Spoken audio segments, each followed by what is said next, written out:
Mootness, from Wikipedia, the free encyclopedia, http://en.wikipedia.org. In United States law, a matter is moot if further legal proceedings with regard to it can have no effect or events have placed it beyond the reach of the law. Thereby the matter has been deprived of practical significance or rendered purely academic. This is a little different from the ordinary meaning of moot, which means to raise an issue. The shift in usage was first observed in the United States.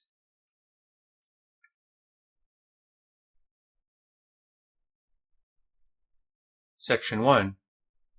Mootness and U.S. Federal Courts. In the U.S. federal judicial system, a moot case must be dismissed. The reason for this is that Article 3 of the United States Constitution limits the jurisdiction of all federal courts to, quote, cases and controversies, end quote. Thus, a civil action or appeal in which the court's decision will not affect the rights of the parties is beyond the power of the court to decide. A textbook example of such a case is the United States Supreme Court case of DeFunis v. Odegaard, 416 U.S. 312, see court citation, 1974. The plaintiff was a student who had been denied admission to law school and had then been provisionally admitted during the pendency of the case. Because the student was slated to graduate within a few months at the time the decision was rendered, and there was no action the law school could take to prevent that, the court determined that a decision on its part would have no effect on the student's rights. Therefore, the case was dismissed as moot.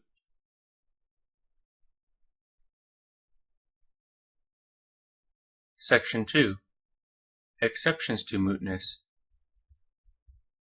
There are three major exceptions to this mootness rule. These are cases of voluntary cessation on the part of the defendant, questions that are capable of repetition yet evading review, and questions involving class actions where the named party ceases to represent the class. Subsection 2.1. Voluntary cessation. Where a defendant is acting in a wrongful matter but ceases to engage in such conduct once litigation has been threatened or commenced, the court will still not deem this correction to moot the case. Obviously, a party could stop acting improperly just long enough for the case to be dismissed, and then return to the defendant's previous ways. This exception has sometimes been stretched to an extreme.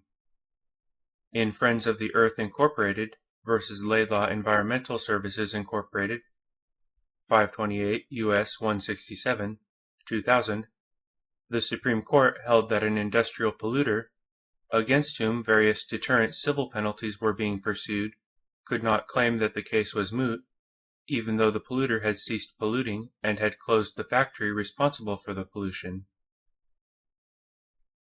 The court noted that the polluter still retained its license to operate such a factory, and could reopen similar operations elsewhere if not deterred by the fine sought. Subsection 2.2. Capable of repetition, yet evading review.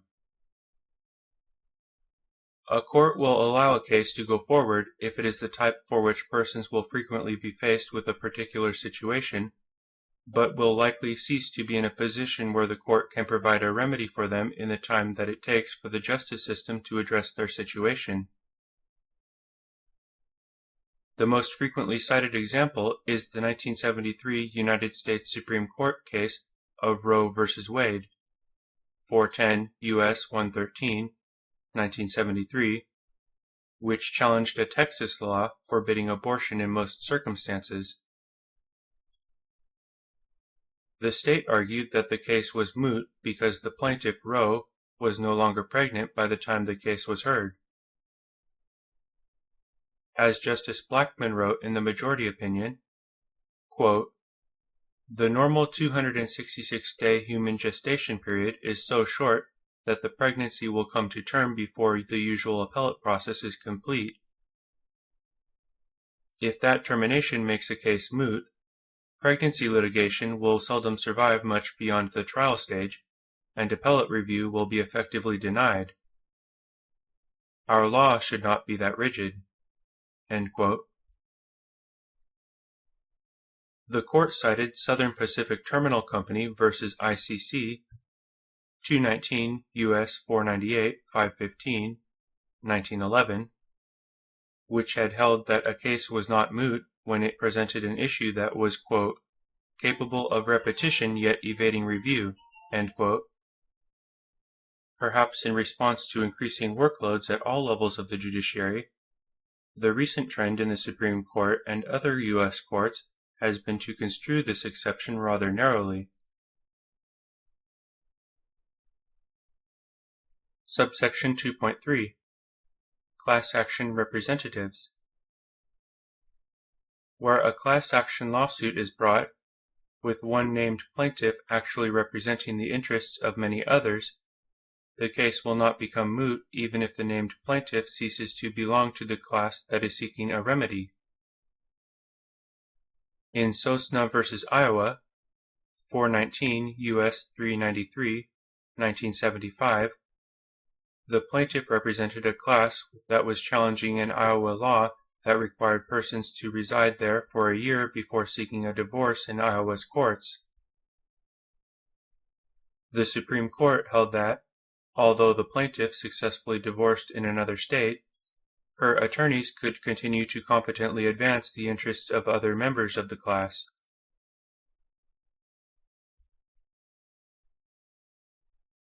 Section 3. Mootness and State Courts.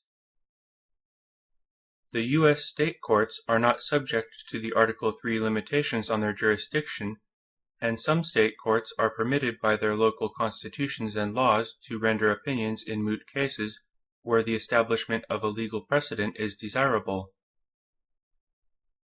For instance, in some state courts, the prosecution can lodge an appeal after the defendant is acquitted.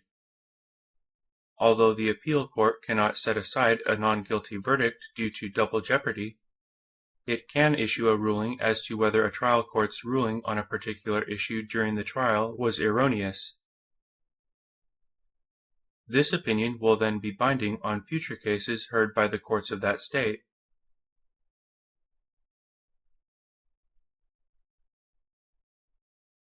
Section 4. See also. Moot court. A hearing on a hypothetical matter or a simulated trial, typically appellate. Mock trial. A simulated trial, typically of fact. Moot, legal training.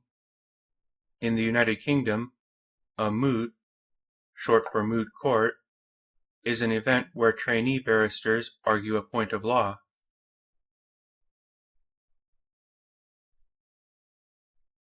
This sound file and all the text of the article are licensed under the GNU Free Documentation License, available at www.gnu.org/copyleft/fdl.html. Have a nice day.